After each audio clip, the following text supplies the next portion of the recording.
दी loud Bihar आप इस channel से जोड़कर रोजाना ताज़ा अपडेट पा सकते हैं, जैसे दिन भर की ताज़ा खबर, सरकार की नई योजनाएं, नए नियम, स्कूल कॉलेज स्कॉलरशिप, रोजगार। बिहार की राजनीति में बढ़ती हलचल। आम आदमी पार्टी की जनसंपर्क यात्रा शुरू। आम आदमी पार्टी ने बिहार की सियासत में अपनी पकड़ मजबूत करने के लिए एक नई पहल की है। 31 मई से 3 जून तक पार्टी राज्य भर में केजरीवाल जनसंपर्क यात्रा चला रही है, और वो भी 7 चरणों में। इस जनसंपर्क यात्रा का मकसद है गांव-गांव पहुंचना, जनता से सीधा संवाद और उनकी जमीनी समस्याओं को समझना। पार्टी का दावा है कि यह सिर्फ एक चुनावी तैयारी नहीं, बल्कि एक जन आंदोलन की शुरुआत है। क्या बिहार की सियासत में यह यात्रा कोई नया मोड़ ला सकती है? क्या आपको यहाँ वैसा ही जन समर्थन मिल पाएगा जैसा दिल्ली और पंजाब में मिला? राजद में संगठनात्मक चुनावों की शुरुआत। बिहार की राजनीति में हलचल तेज।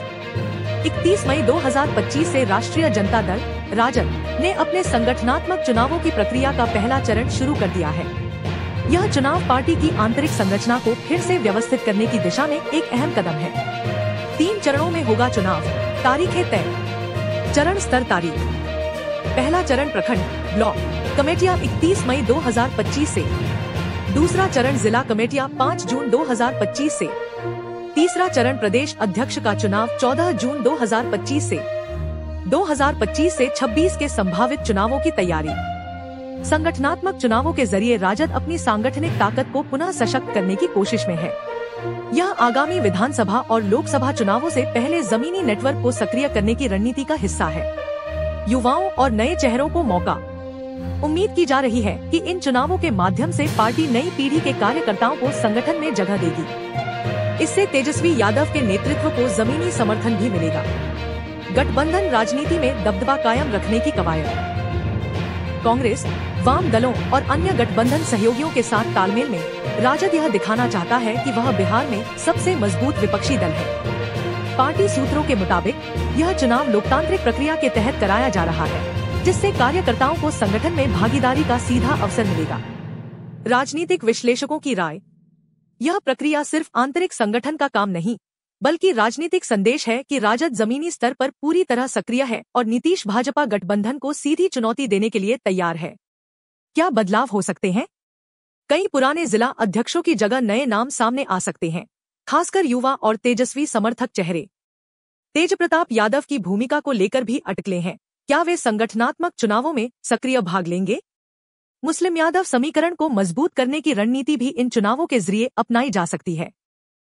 वीआईपी पार्टी की जन आशीर्वाद यात्रा। सिवान से बदलाव की शुरुआत। बिहार की राजनीति में छोटी पार्टियों की हलचल तेज होती जा रही है। इसी कड़ी में विकासशील इंसान पार्टी वीआईपी ने ऐलान किया है कि वह 1 जून 2025 से सिवान जिले में जन आशीर्वाद यात्रा की शुरुआत कर रही है। बिहार की राजनीति में एक और जन आंदोलन की शुरुआत। वीआईपी पार्टी की जन आशीर्वाद यात्रा सिवान से निकली है। क्या मुकेश सहनी फिर से दिखाएंगे दम? इस यात्रा का मकसद है गांव-गांव जाकर जनता से सीधा संवाद स्थापित करना, स्थानीय समस्याएं जानना और उन्हें उठाना, और वीआईपी पार्टी की विचारधारा और योजनाओं को जमीनी स्तर पर फैलाना। वीआईपी पार्टी के अध्यक्ष मुकेश सहनी, जिन्हें सोन ऑफ मल्लाह के नाम से जाना जाता है, ने पिछली बार भी मल्लाह समुदाय को संगठित कर राजनीतिक प्रभाव बनाया था। अब इस यात्रा के जरिए वे फिर से अपनी राजनीतिक जमीन तैयार करने की कोशिश में हैं। यात्रा की शुरुआत सिवान से क्यों? सिवान जिला वीआईपी पार्टी के लिए सामाजिक दृष्टि से महत्वपूर्ण है। यहाँ मल्लाह समुदाय की अच्छी खासी उपस्थिति है। वीआईपी की रणनीति क्या है? पार्टी पिछड़ी जातियों, खासकर मछुआरों और नदियों के किनारे रहने वाले समुदायों को फिर से संगठित कर रही है। इसका सीधा मकसद है 2025 विधानसभा चुनाव से पहले नया जनाधार बनाना। क्या वीआईपी एनडीए में लौटेगी या अलग राह लेगी? अभी तक वीआईपी की कोई औपचारिक गठबंधन घोषणा नहीं हुई है, लेकिन यह यात्रा संकेत देती है कि पार्टी स्वतंत्र रणनीति पर आगे बढ़ रही है। बिहार एनडीए में सीटों की जंग शुरू हो चुकी है। जीतन राम मांझी और पशुपति पारस अब खामोश नहीं है। क्या सीटों की तकरार एनडीए को कमजोर करेगी? बिहार में एनडीए गठबंधन के भीतर सियासी हलचल तेज हो गई है। जैसे जैसे 2025 के विधानसभा चुनाव करीब आ रहे हैं, सीट बंटवारे को लेकर भीतर ही भीतर रस्साकशी शुरू हो चुकी है। इस बार जीतन राम मांझी हम पार्टी और पशुपति कुमार पारस, रालोजपा, रामविलास जैसे सहयोगी दल अपने वजूद और हिस्सेदारी को लेकर खुलकर सामने आने लगे हैं। इन सहयोगी दलों को 2020 में बहुत कम सीटें दी गई थी और इस बार ये दल चाहते हैं कि उन्हें सम्मानजनक संख्या में सीटें मिले। गठबंधन में उनकी भूमिका सिर्फ सपोर्टिंग पार्टी तक सीमित न रहे। जीतन राम मांझी की मांगे, हम पार्टी कम से कम 15 से 20 सीटों की दावेदारी कर रही है। मांझी का तर्क है कि वे दलितों, खासकर मुसहर समुदाय के बीच असर रखते हैं। उन्होंने इशारों में कहा है कि अगर सम्मानजनक सीटें नहीं मिली तो विकल्प खुले हैं। मांझी का बयान, हम सम्मान की राजनीति करते हैं, गिनती की नहीं। लेकिन अगर गिनती ही पैमाना बनी तो हम भी हिसाब से जवाब देंगे। पशुपति पारस की रणनीति, रामविलास पासवान की विरासत को लेकर चिराग बनाम पारस विवाद के बाद पारस खुद को असली लोजपा कहकर एनडीए में बने रहना चाहते हैं। वे कम से कम 5 से 7 सीटों पर सीधे दावेदारी कर रहे हैं। उनका फोकस पासवान समुदाय और पश्चिमी बिहार पर है। पारस का बयान, हम भाजपा के साथ हैं, लेकिन हमें सीटों का हक चाहिए, सिर्फ गठबंधन की शोभा नहीं बनना है। एनडीए के लिए चुनौती क्या है? यदि छोटे दलों को उचित हिस्सेदारी नहीं मिलती तो वे गठबंधन से बाहर जा सकते हैं या तीसरे मोर्चे की तरफ झुक सकते हैं। भाजपा चाहती है कि सभी दल एकजुट रहें, लेकिन वह सीटों की संख्या पर समझौते के मूड में नहीं दिख रही। राजनीतिक विश्लेषण, यह स्थिति एनडीए के लिए आंतरिक दबाव और बाहरी छवि दोनों में संकट खड़ा कर सकती है। छोटे दलों को दरकिनार करने की सूरत में महागठबंधन के लिए रास्ता आसान हो सकता है। बिहार में छोटे दलों के नेता अब कांग्रेस की ओर रुख कर रहे हैं।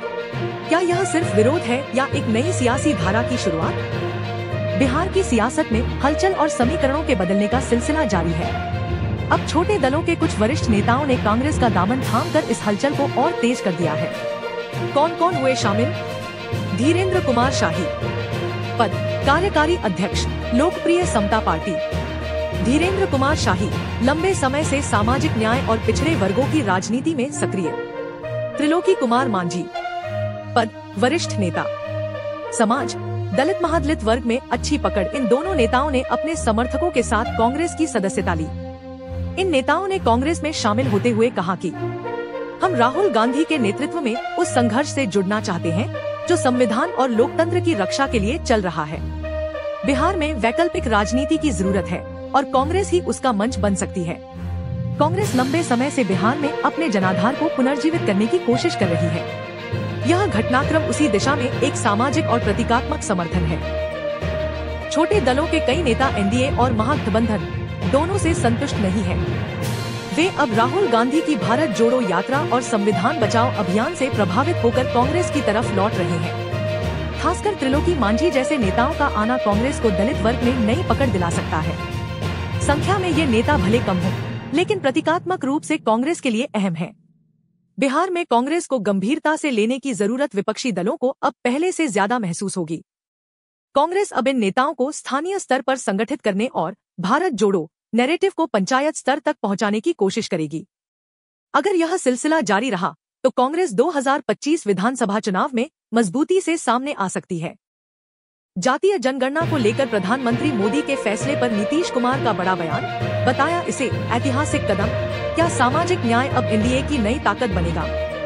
बिहार की राजनीति में एक बड़ा बयान आया है। मुख्यमंत्री नीतीश कुमार ने केंद्र सरकार, खासकर प्रधानमंत्री नरेंद्र मोदी द्वारा जातीय जनगणना को मंजूरी देने के फैसले का खुलकर स्वागत किया है। नीतीश ने इसे सामाजिक न्याय की दिशा में ऐतिहासिक कदम बताया है। मुख्यमंत्री नीतीश कुमार का बयान, प्रधानमंत्री का यह फैसला ऐतिहासिक है। जातीय जनगणना से न सिर्फ सामाजिक संतुलन आएगा, बल्कि विकास की योजनाएं भी ज्यादा कारगर बनेंगी। मोदी जी के नेतृत्व में देश और बिहार में विकास की रफ्तार तेज हुई है। हम उनके निर्णय का सम्मान करते हैं। इस बयान के मायने क्या हैं? नीतीश का केंद्र की ओर झुकाव फिर स्पष्ट। पिछले कुछ महीनों से महागठबंधन छोड़कर एनडीए में लौटने वाले नीतीश कुमार अब प्रधानमंत्री के निर्णयों का समर्थन लगातार कर रहे हैं। जातीय जनगणना जैसे संवेदनशील मुद्दे पर उनका यह रुख राजनीतिक दृष्टि से बेहद महत्वपूर्ण है। सामाजिक न्याय बनाम सियासी समीकरण, नीतीश कुमार ने हमेशा से सामाजिक न्याय की राजनीति की है। मंडल कमीशन, आरक्षण, पिछड़े वर्गों के उत्थान जैसे मुद्दों पर वे मुखर रहे हैं। अब जब केंद्र ने इस मांग को स्वीकार किया है तो नीतीश इसे अपने विचारधारा की जीत के रूप में पेश कर रहे हैं। 2025 विधानसभा चुनाव की पृष्ठभूमि। यह बयान ऐसे समय पर आया है जब बिहार में चुनाव की राजनीतिक जमीन तैयार हो रही है। जातीय जनगणना का मुद्दा खासकर ओबीसी, ईबीसी और दलित वर्ग में लोकप्रिय है और नीतीश इस वर्ग को एनडीए के पाले में बनाए रखना चाहते हैं। जातीय जनगणना क्या है मुद्दा? यह मांग वर्षों से उठ रही थी कि जनगणना में जातीय आंकड़े भी शामिल किए जाएं, ताकि वंचित तबकों की सही संख्या और जरूरतें सामने आ सकें। बिहार विधानसभा ने 2 बार सर्वसम्मति से जातीय जनगणना के समर्थन में प्रस्ताव पास किया था और नीतीश कुमार इसके प्रमुख प्रवक्ता रहे हैं। धन्यवाद हमारे साथ जुड़े रहने के लिए।